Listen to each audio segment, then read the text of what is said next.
On the day Evan married me, we had the grandest wedding. During the vows, he held my hand tightly, tears of joy streaming down his face, like a child. Choked with emotion, he said, "Evan will never let Joanna down in this lifetime." After 2 years of marriage like glue, he asked me to have a child for him. Seeing the hope in his eyes, I agreed. But that boy who once seemed unable to live without me, couldn't bear the loneliness during my pregnancy and cheated, betraying his vows. When I was 6 months pregnant, I went to Helen's afternoon tea party. Evan carefully held my hand and settled me next to the most trusted Helen. Among a group of women, despite their gossip and sighs, he still looked at me with deep affection, gracefully bending down to tuck the hem of my skirt, while everyone said, "Joanna is so lucky." It's been nearly 3 years since they got married, and Evan still treats you so well. Their love is famous for its depth. Even if the diamond on your ring changes quality, their love won't. Evan smiled, patting the hand he kept holding, saying to the ladies, "Ladies, please don't make fun of me. Please take care of my Joanna this afternoon." I waited downstairs in the cafe, and when the party was over, he came to pick me up. The brilliant wedding ring on our hands sparkled, representing over 2 years of marriage. Evan settled the bill for everyone's afternoon tea before leaving, sparking admiration from the crowd. I smiled lightly, accepting these compliments. In a while, my phone buzzed with a message signed by Evan. Helen, beside me, chuckled and said, "Evan just left, and he's already not at ease and sending you messages?" I didn't respond, silently reading the message, feeling my fingertips slightly tremble. It was from Evan's driver, Mr. Evan asked me to take him to Bella's place. Maintaining my faint smile, I flipped my phone onto the table and let Helen support me towards the floor-to-ceiling window. Helen, who had just gotten married, was happily in love with her husband.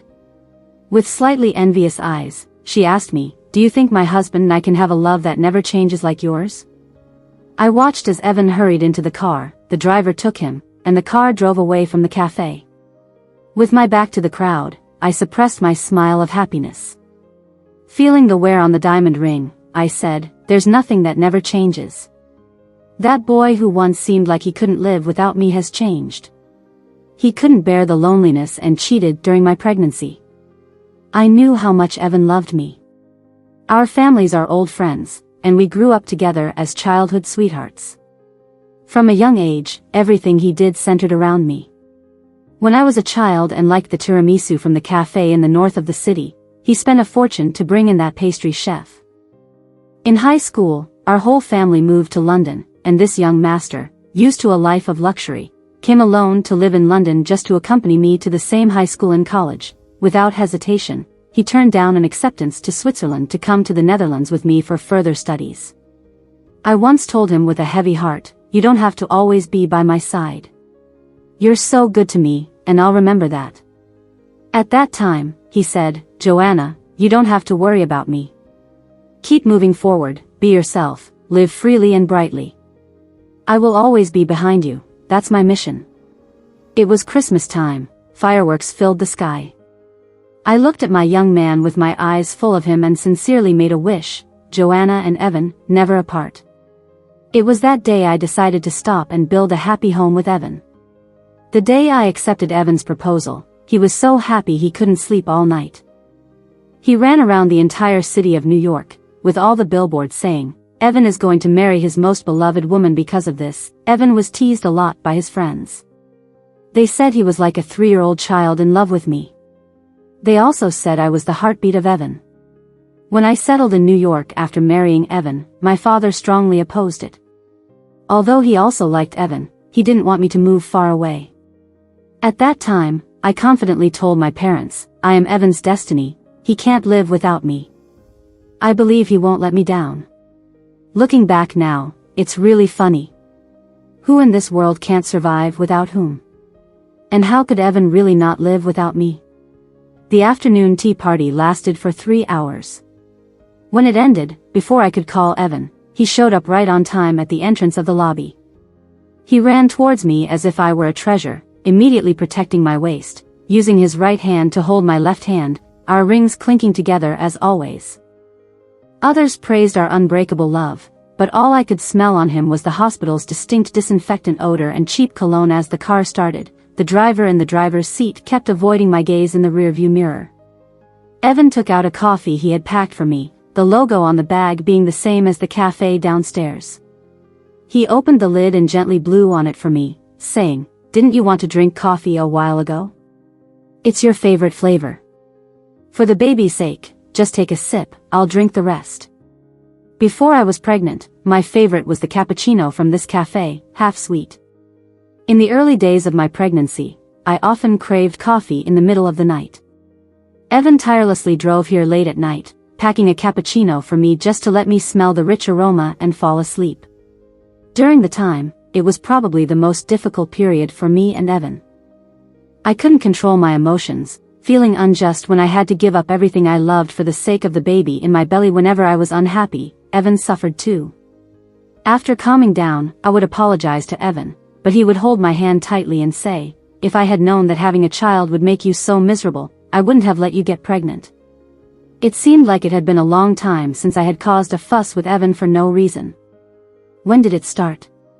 It was probably after I found out about Bella's existence. I couldn't help but laugh bitterly to myself. Evan was now buying cappuccinos for me, either out of sympathy for the difficulties of my pregnancy or trying to cover up meeting Bella behind my back. Closing my tired eyes, I leaned in to sniff the coffee cup with force. But I couldn't smell the rich aroma that once made me feel secure and dependent. Instead, there was the pungent perfume scent on Evan that didn't belong to me. Unable to hold back, I gagged, and Evan gently patted my back. He thought it was just a normal pregnancy reaction and asked the driver to stop the car. My stomach continued to churn acid, and I touched my numb heart, feeling for the first time how the stomach is an emotional organ. Tears fell from my eyes, and with a red face, I calmly said, "Evan, I feel nauseous."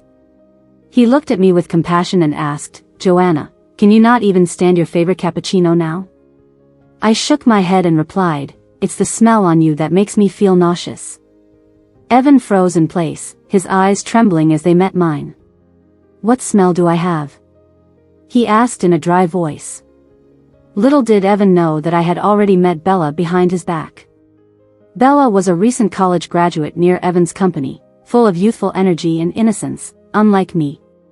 She had plenty of time to accompany Evan during my pregnancy, but what she lacked was the worldliness and broad-mindedness that came from growing up in a wealthy elite circle.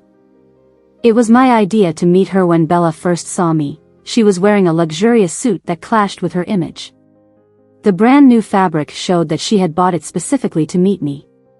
And apart from the suit, the simplicity of her attire indicated how much effort she had put into it. As I sat in front of her, she trembled slightly throughout our meeting. I took off my wedding ring and placed it between us. I asked her if she knew about Evan's family. She paled, hesitated for a long time, and finally shook her head, claiming she didn't know. I smirked but didn't expose her. Before my pregnancy, I used to go to Evan's company after finishing my design work. Everyone there knew about us, and they saw how the powerful and decisive Evan would kneel down to help me put on my shoes. Even if Bella was new to the company, how could she not know about my existence? Instead of making things difficult for her, I talked to her about many things unrelated to Evan and me. I shared my outstanding achievements during my studies in the Netherlands and the business deals I secured through my own efforts. I made it clear that as someone so accomplished, I would never allow myself to become a homewrecker. After that day, I retrieved the recording of my conversation with Bella. Evan, unaware of the truth, gently touched the ends of my hair and asked if I had met an old friend. Out of Evan's sight, I smiled and played along, saying, "I got the smell wrong. It must be the scent of disinfectant." He mentioned his uncle was in the hospital recently. The driver gripped the steering wheel tightly. I pretended not to notice the nervous glances exchanged between him and Evan in the rearview mirror. The driver reassured me, "Yes, I go to the hospital to stay with my uncle after work. If Ms. Joanna doesn't like the smell, I'll change clothes next time." I chuckled lightly, turning to Evan and teasing him, "Look at how this child of mine is already imagining things." But Evan couldn't laugh. He held me tightly, as if afraid of losing something, and embraced me as if trying to merge me into his body, saying, "Joanna, don't leave me, we made vows." I rested my chin on his shoulder and replied softly. But it's you who broke the promises first. When I received an invitation from the Dutch school for a jewelry event where my design would be showcased, Evan instinctively advised against attending due to my pregnancy. I looked at him with some coldness and said, being a designer is my lifelong dream. Are you trying to interfere with my career because of the child? Evan froze in place and then crouched beside me, apologizing nervously. I'm sorry, Joanna, I was just worried about your health. I didn't mean to hold you back. His anxious tone showed his genuine concern for me, but the subconscious act of stopping me was also true. Perhaps that boy who once loved me deeply didn't even realize when he gradually disappeared. To make amends, after attending the school's event, Evan took me on a half-month trip to the Netherlands. He never again said anything to contradict me, allowing me to eat and go wherever I wanted, just like he used to say. I just marched forward, being myself, and he was always behind me. But when I walked the streets of a foreign land and saw a little boy blowing bubbles, wanting to share the moment with Evan, he was still behind me but not looking at me. He was busy texting Bella from miles away. I hid my smile, didn't linger, and simply continued walking away. We didn't turn back for Evan anymore. We had booked the country villa for a whole month. When I was in college, Evan and I often chose this place for our dates. It offers the best night view in the world. Looking up, countless stars twinkle non-stop, and shooting stars pass by frequently. Evan once pointed to the brightest star and said to me, Joanna, if you want, I'll pick the shiniest star for you. At that time, I would always laugh and say Evan was childish, but deep down, I was filled with joy. Everyone knew that Evan couldn't be without me, but what about me? I had already become dependent on him, so how would I be if I were without him? I had never dared think about this question. A chilly evening wind blew into my clothes. I turned to look at Evan not far away, typing on his phone with his back towards me, while I casually adjusted the hem of my skirt. Evan's phone kept buzzing with message alerts. As our time living in the Netherlands went on, the frequency increased.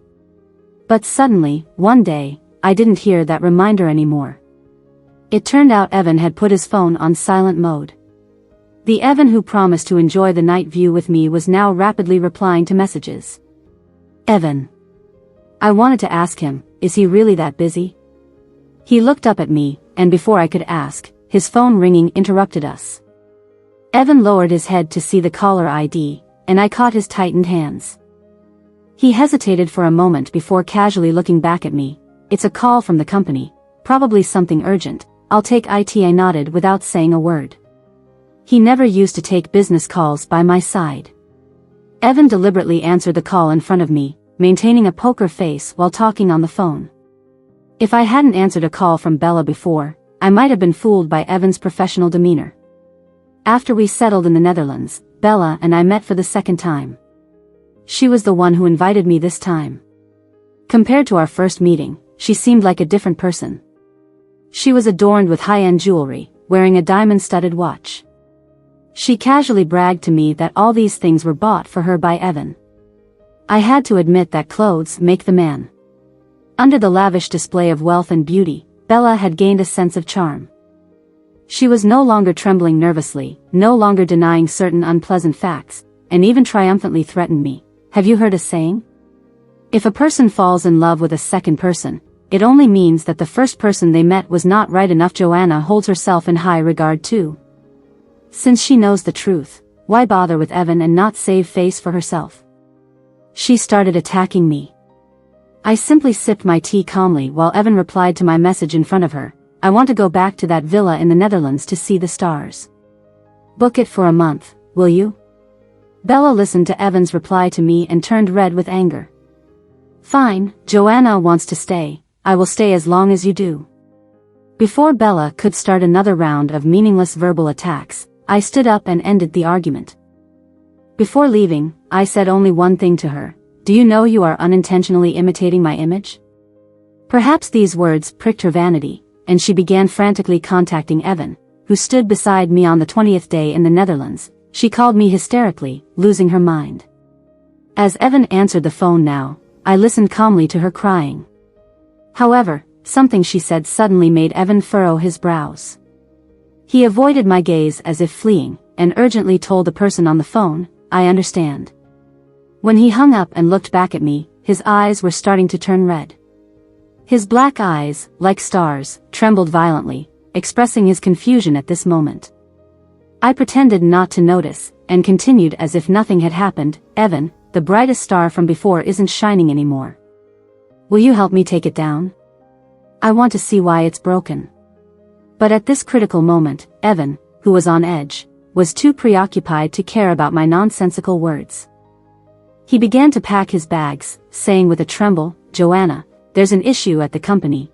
I need to go back." I stayed silent, watching him hastily throw his clothes into the suitcase. Before leaving, he hugged me and apologized. "Joanna, I'm sorry. I'll come back and be with you after I handle the company's affairs." I watched him, slowly nodded, then turned away without looking back even when Evan closed the door with his suitcase. This time things must have really escalated. Otherwise, how could the boy who once cherished me so much not notice my current emotional state? The phone screen lit up. The driver sent a message, "Bella, pregnant." Unnoticed tears welled up in my eyes and quietly fell on the screen. Alone, I guarded the child in my belly and returned to my home country. Silently, I packed up the little things in Evan and my home, separating what belonged to me from Evan. Keeping the pain of betrayal to myself, hidden from all friends and family. The love Evan once sincerely expressed to others, has now turned into a sharp dagger piercing directly into my heart. Since my pregnancy, all the clothes had been neatly arranged by Evan for me. So now, facing the difficult task of packing while carrying my belly alone, everything seemed even more challenging. Every movement was difficult, every breath strained. Since knowing about Bella's existence, the suppressed emotions were no longer calm. They now roared and raged, seemingly wanting to devour me completely. Sensing my pain, my belly began to ache. I sat down slowly, supporting my belly, biting back the tears in my eyes. And then, a call from my father was the final straw that broke the camel's back. It was the driver, whom my father had secretly placed by Evan's side when I married into New York. I'm sure the driver had already told my parents about Bella. After answering the call, there was no words on the other end, only the sound of someone catching their breath in anger and helplessness. A myriad of grievances surged in my heart. I remembered what my father said when he was strongly against accompanying Evan to New York. What kind of far-off marriage is this? It's just a plane ride away. Dad furrowed his thick brows and said, "Let me tell you what it means to be neglected. If I don't slap Evan across the face within 2 hours, that's neglect." At that moment, as Dad teased me, I happily watched Evan cutting fruits for me. I challenged Dad, saying, "Evan would feel more upset than you if he saw me being mistreated." I used to trust Evan so much, but now, I couldn't face Dad because of Evan's betrayal. He might scold me harshly, blaming me for not listening to him before. Or maybe he would casually say that I lost the bet and then console me. But he said nothing, just calmly said, "We're coming to pick you up." That was when I found out about Evan's betrayal, and it was the first time I cried loudly, only because of my dad's words.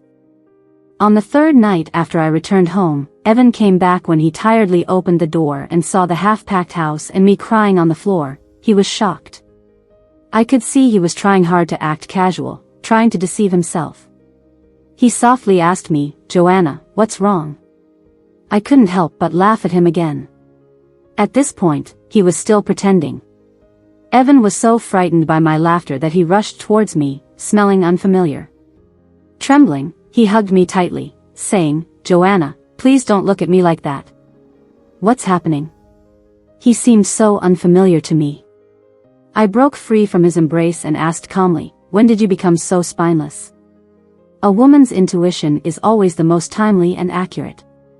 From the moment I first stood by the French windows and saw Bella helplessly dragging Evan out of the car after a drunken night, I remembered this woman.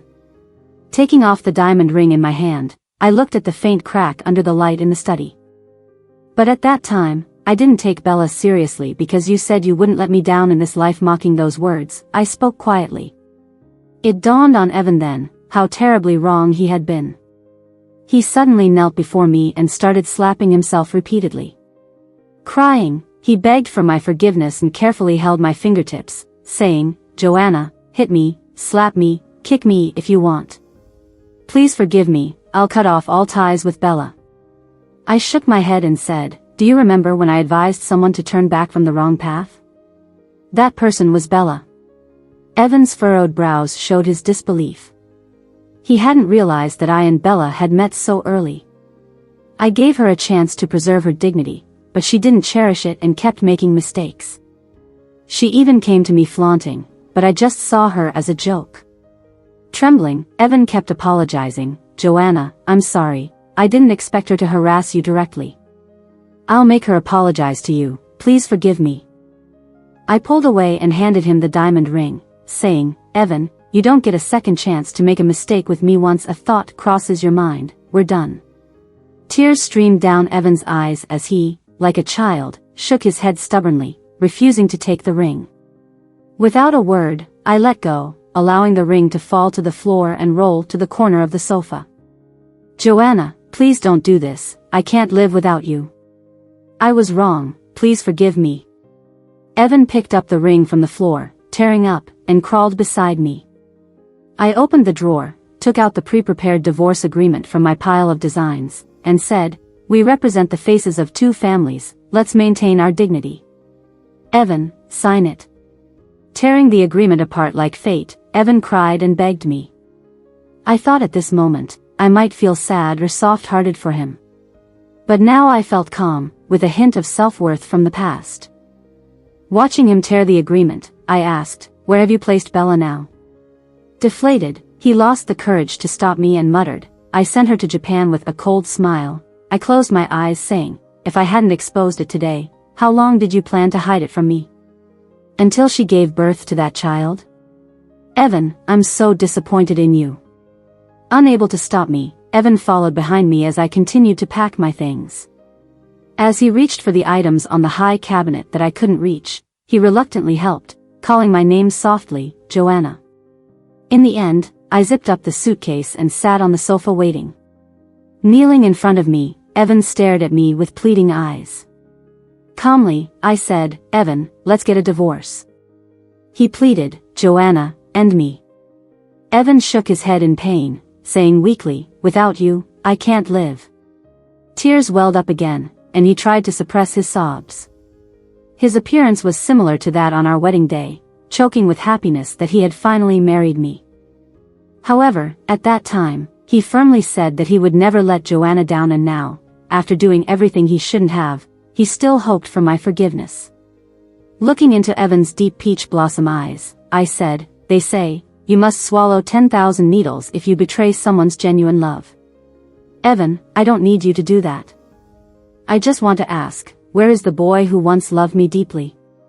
Evan came closer, trying to see if I had any emotions. Expressing, "Joanna, I'm still here, I've always loved you." Quietly, I shook my head in denial. It was when I saw Evan love me deeply that I could feel it most clearly when that love turned sour. Evan held back his emotions, regained his composure, and tried everything to keep me. "Joanna, our child is about to be born. Please forgive me this time, give our child a complete home. I swear, I won't make mistakes again, okay?" I suddenly frowned, avoided his hand, feeling disgusted. "Do you want to trap me with a child?" My stomach churned with nausea, this time only because of the man in front of me. "When you begged me to have a child, how did you guarantee that the child wouldn't trap my life?" "Exactly, you couldn't even keep the vows you made at our wedding, let alone these insignificant assurances." "Evan, you make me sick." The timely doorbell interrupted Evan, who was trying to defend himself. He calmed me down, told me to sit still, and went to open the door. Before he could see clearly who was there, his face had already taken a solid punch. Evan was knocked to the ground, frowning until he saw that it was my parents who had come from London. All his fight drained from him in an instant. He knew there was no saving grace anymore. He didn't dare to resist and took my dad's beating without a sound. "I'll remember you.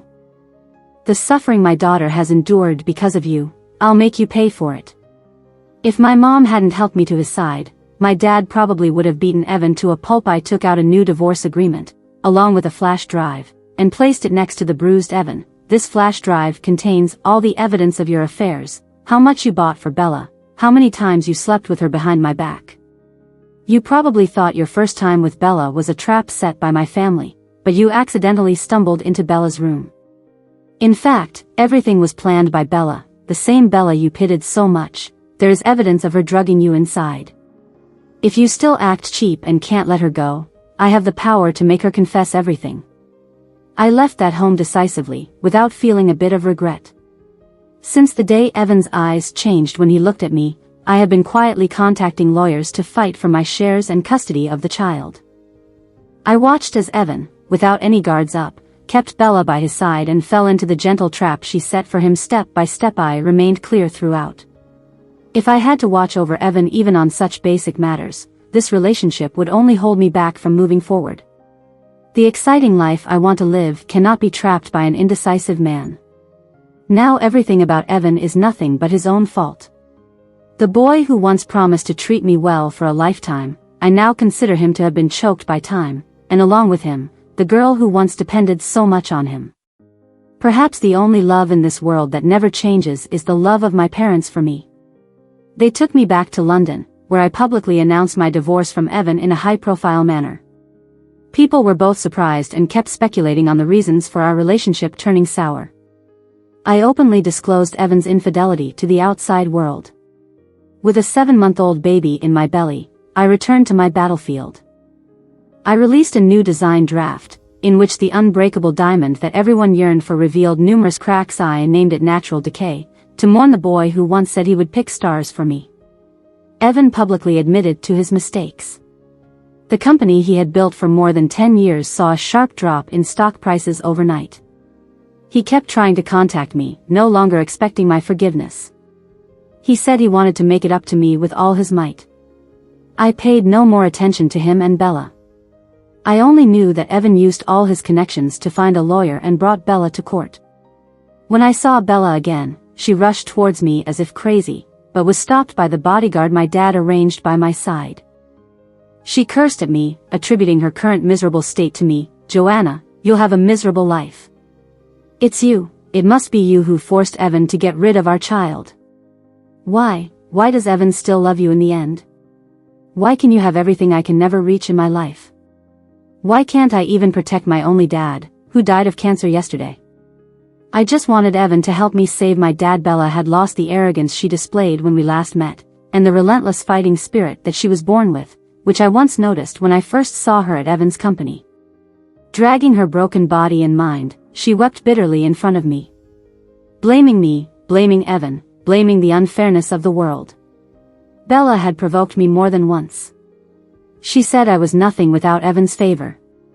Yet she only saw Evan by my side, but never saw the piano I had practiced so hard for myself since I was young, nor the nights I stayed up late designing jewelry. I had no interest in scolding her, as she was not even in the same league as May. Looked down on this accomplice who had once killed the boy I loved deeply, mixing a few traces of sarcasm into my indifferent tone. "I warned you, but you insisted on provoking me. Even though you really seduced Evan, I am fully capable of getting rid of you on my own. Bella, you are truly pitiful." Evan put Bella behind bars without any mercy. His company employees, who had my contact information before, messaged me saying that since the divorce, Evan had turned into a soulless body that only handled business matters. His temper became very irritable, and no one ever saw him smile again. I didn't reply, just looked through it like a passing cloud, and then deleted that employee. When someone mentioned me to Evan, he would instantly go red-eyed, and then drink himself into silence in front of everyone. After getting drunk, he often teared up in front of everyone, confessing his sins of not treating me well. He developed a drinking problem and ended up in the hospital several times. Some soft-hearted friends couldn't bear to see it and contacted me. They advised me to turn back and forgive Evan once. I didn't respond and gradually distanced myself from these friends. The betrayals and pain I've endured, they will never understand. Back in the streets of the Netherlands, I had already looked back at Evan. It's a pity that he was looking down at that moment, and he will never know that I had also softened my heart for him. Dad brought me home and actually went after Evan family's business as promised, snatching away many big deals. With his mind not really on the company, Evan was powerless to resist, and his business in mainland China plummeted. Evan's parents visited many times as well. Thinking back on how they had always treated me as their own daughter, I agreed to see them. Seeing my 9-month pregnancy, all they could express was regret. Evan was foolish. He couldn't cherish you properly. It's our loss. Even if you cut ties with Evan, remember to think of us, as we truly treated you like a daughter. We have decided to move to Europe to live, and Evan won't bother you anymore. After the child is born, contact us for anything you need. They looked at me with deep meaning, reluctant to part, and I smiled in response. As they left, Dad was still upset and didn't give them a good look. Evan's father knew it was their fault and patted my dad's shoulder lightly, sighing heavily, "It's our fault. Whatever you need, just ask." Dad still couldn't hold back and looked at his lifelong brother. "I'll let it go this time for your sake. But, Evan, if I ever run into you again in this life, I'll beat you up one more time." Evan's father agreed quickly. At the end of the 10-month pregnancy, on the day I entered the delivery room, Evan and his parents rushed back from Europe. After giving birth to the baby, I was told by my mom, and she said when Evan ran to the operating room, he wanted to see me without a second thought. The nurse told him the surgery had begun, and pregnant women could not be seen again. He calmed down and, not daring to look up, faced my dad. "Uncle, even if you beat me into the operating room today, I still want to see Joanna." But at that moment, the two men I was most worried about in the world couldn't care less about anything other than life and death. Luckily, for the past year, I had taken excellent care of myself and the child, and the delivery went smoothly. It was a healthy baby boy. When I was pushed out of the operating room, Evan, who had been pacing in place for who knows how long, came rushing over, softly asking me, "Joanna, does it hurt?" However, I hadn't seen him in months, and he seemed much more mature. Despite his neatly pressed suit, he couldn't hide the dark circles under his eyes and his thinning face.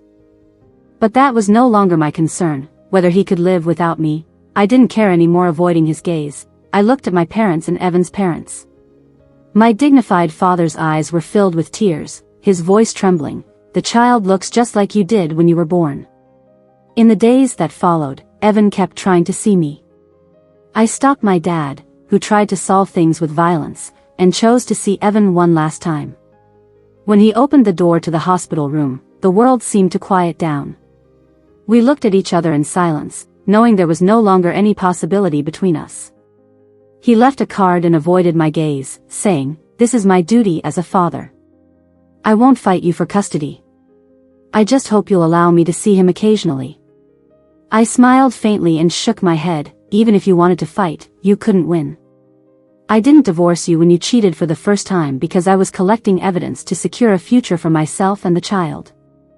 When the child grows up, I'll tell him everything. Whether he forgives you or not will be up to you too." Evan's fingertips trembled, and he smiled wryly, lowering his head. "Joanna, how could I bear to fight with you?" There was a moment when he overlapped with the young man who would lower his head when making a mistake in my memory. "Joanna, I know you don't want to see me again. But can you allow me to make it up to you where you can't see me?"